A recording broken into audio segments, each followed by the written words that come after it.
Ještě včera jsem věřila, že náš svět se nestratí.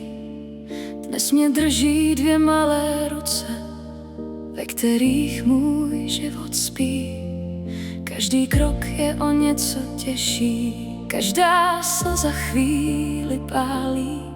Přesto vím, že láska má větší sílu než všechny naše pády.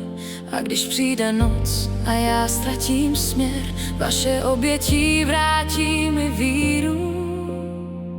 Máma nikdy neprohrála, i když někdy plakala. Pro své děti zvedla hlavu, když už sílu neměla. Máma nikdy neprohrála, láska byla její štít. Dokud budou děti dýchat, bude pro ně dál žít. Jednou možná pochopíte, proč jsem musela jít. Neutíkala jsem od lásky, ale za vaším bezpečím. Každý váš úsměv léčí moje rány. Vy jste moje světlo, vy jste moje rána i mé svítání.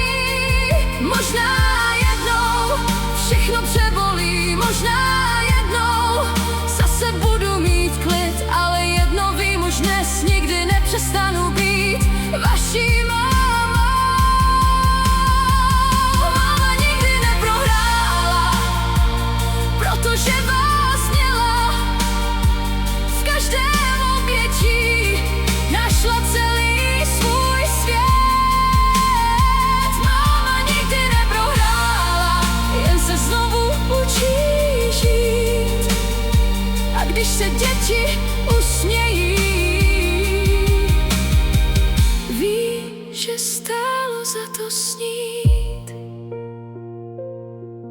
A až jednou vyrostete, snad uvidíte sami, že největší síla není v boji, ale v lásce jedné obyčejné mámy.